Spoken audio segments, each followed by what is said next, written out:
Hola a todos, somos Paula Camino y Uber López.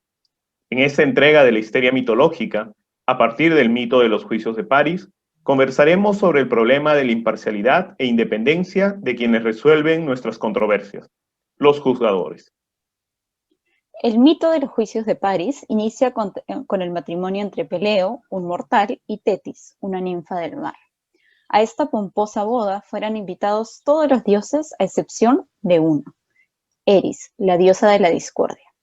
Molesta por esta afrenta, Eris decide sabotear la boda, dejando en medio de la fiesta la manzana de la discordia. Esta era una manzana dorada que tenía inscrita la frase para la más bella. De inmediato, 3 diosas reclamaron la manzana. Hera, diosa protectora del matrimonio y señora del Olimpo; Atenea, diosa de la guerra y de la sabiduría; y Afrodita, diosa de la belleza y el amor. Para resolver esta riña, Zeus se encargó llamar a París, un príncipe pastor de Troya que tenía fama de justo y humilde. Al conocer que París resolvería la disputa, cada una de las diosas intentó sobornarlo. Hera le ofreció reinar sobre todos los hombres. Atenea le ofreció vencer en cualquier guerra. Y Afrodita le ofreció el amor de la mujer más hermosa de la Hélade, Helena.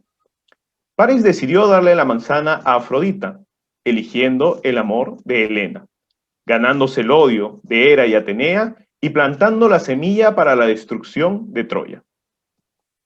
Si bien el mito de los juicios de París encierra una alegoría sobre múltiples aspectos de la vida, nos centraremos en uno que tal vez es el más superficial: el problema de la imparcialidad del juzgador. La moraleja del mito es muy evidente. Hasta el hombre aparentemente más imparcial y justo puede verse tentado a decidir en base a sus intereses personales. Particularmente, en este caso observamos que la decisión de París parecería que fue la correcta. Eligió como diosa a la más bella, precisamente a la diosa de la belleza. Pero sin embargo, lo reprochable aquí es el motivo por el cual tomó esa decisión: un soborno. Este mito además nos lleva a preguntarnos cómo evitar este tipo de conflictos de interés. Para hacerlo, conversaremos con Paula sobre 3 modelos de resolución de controversias: las cortes judiciales, es decir, los poderes judiciales, los tribunales arbitrales y las cortes internacionales. Cuando hablamos de conflictos de interés en entornos judiciales, tenemos que pensar en 2 conceptos clave: la imparcialidad y la independencia. Por un lado, la imparcialidad significa que cuando un juzgador resuelve un caso, no debe tener un interés de fallar a favor de una u otra parte. Debe fallar siguiendo el sentido de justicia y quien presenta un mejor caso. Y cuando hablamos de independencia, hablamos de no tener presiones externas para fallar de una u otra manera. Es decir, que no haya un superior o una persona externa al problema, al litigio, al conflicto que nos diga cómo fallar. Podría haber, en este caso, por ejemplo, un problema de independencia si es que Zeus, quien elige a París, le hubiese dicho que falle de una u otra manera. Pero en la antigüedad se buscaron distintos mecanismos para evitar que esto pase. Uno de ellos, como nos va a contar Uber ahora, fue la heterocomposición de conflictos. Así es.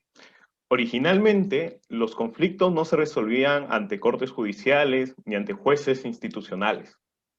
Los conflictos se resolvían acudiendo a terceros que eran conocidos por ser justos, por ser sabios, o terceros que tenían un conocimiento amplio de la materia sobre la cual se tenía que discutir. Este caso es especialmente ejemplificador.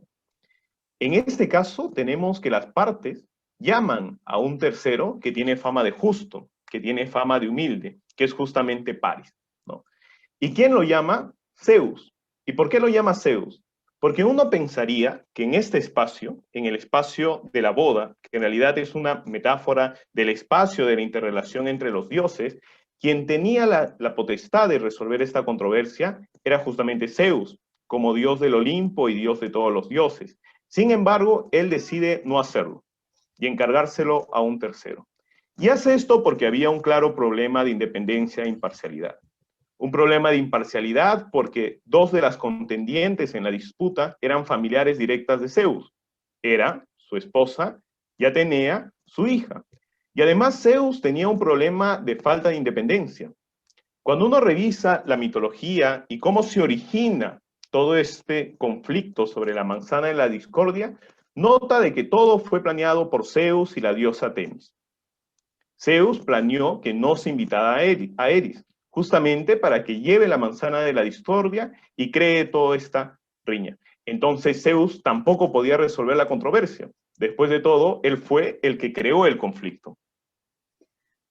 Y con el tiempo, estos mecanismos vamos a ver que van cambiando, ¿no? Si revisamos la historia del derecho procesal, vamos a ver que con el advenimiento de los estados modernos, de los estados constitucionales, la forma de resolver conflictos pasa de ser la elección de un tercero a ser una forma más institucionalizada en lo que hoy conocemos como poderes judiciales. Entonces vamos a ver que en lugar de las partes eligiendo un tercero y en lugar de el derecho estar motivado por decisiones de quienes se creen ser las personas justas y que van a resolver de manera correcta, surgen ya los concursos públicos que permiten que un juez o una jueza sea colocada en un puesto por un tiempo determinado, y con esto se busca justamente que ya no hayan presiones externas para que se resuelvan los problemas de una u otra manera. Es decir, ya no tenemos a una persona que está tratando de satisfacer a una figura de autoridad, en este caso una diosa o un dios, fallando de una u otra manera, sino que está fallando de acuerdo a lo que su formación en derecho le dice. Eso al menos en la teoría. Lo cierto es que a pesar de que existan causales de impedimento en los códigos, igual se mantienen ciertos problemas de independencia y de imparcialidad, ¿no? Tenemos, y lo podemos ver en muchos países, tenemos jueces que tienen una excesiva carga procesal y eso dificulta el proceso de decisión. Tenemos jueces que, por ejemplo, no son especializados en un tema. En este caso, Paris es llamado a decidir, pero finalmente era una persona humilde, un príncipe, y esos eran los motivos que lo hacen ser considerado la persona apta para decidir. Pero digamos que no tiene un criterio real de especialización para poder decir quién de estas tres diosas era la más bella. Y vamos a ver si al final del día cualquier tipo de mecanismo que se implemente no quita exactamente, digamos, no podemos prever todos los motivos que podrían generar un problema de imparcialidad. Y en el arbitraje Uber creo que sí hay ciertos métodos que buscan, digamos, ampliar las causales de recusación para otorgar una mayor protección contra conflictos de interés. Sí, así es. De hecho, esa idea de la institucionalización de la justicia y los problemas que prevalecieron a pesar de que se le concebía como una solución, han hecho de que se regrese al método primigenio de resolución de controversias, que es el arbitraje. Y como dices, Paula, no importa cuál sea el mecanismo de resolución de controversias, siempre hay el problema de imparcialidad e independencia del juzgador. En el arbitraje, a diferencia del Poder Judicial, donde se tienen algunas de las causales muy específicas en los códigos de cada país, en realidad el análisis es un poco más difuso. Un poco más difuso en el sentido de que no se va a una norma en específico, sino que se apela a la práctica. Cuando uno revisa las normas de arbitraje o los reglamentos de arbitraje de los centros de arbitraje, uno observa una frase repetida en todos, ¿no? Y la fórmula es: el árbitro deberá mantenerse imparcial e independiente durante todo el procedimiento. Sin embargo, las causales específicas de recusación o de abstención se han construido en base a la práctica y en base fundamentalmente a normas de soft law, como las reglas CIVA o los códigos de ética de los centros de arbitraje, ¿no?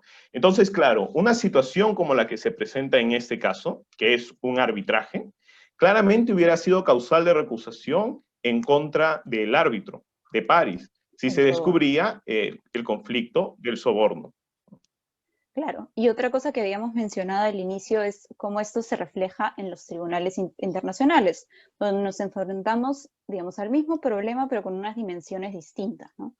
Vamos a ver que en los tribunales internacionales existen causales de recusación que podemos ver también en el arbitraje y en los sistemas públicos, como por ejemplo la relación con una de las partes o sus abogados, o una participación previa en una controversia, pero también vamos a encontrar causales de recusación que son muy particulares a este tipo de jurisdicción.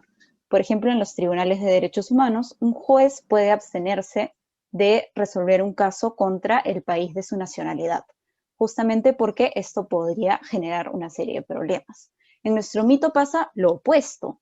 En realidad, los dioses no tienen una nacionalidad, pero llaman a una persona que proviene de Troya y le ofrecen un soborno relacionado a la antigua Grecia, y eso es justamente lo que causa la guerra. Entonces también nos permite ver cómo estos vínculos de nacionalidad, de sesgos personales, van cambiando en su expresión a lo largo del tiempo, pero finalmente son problemas que siguen ahí, ¿no?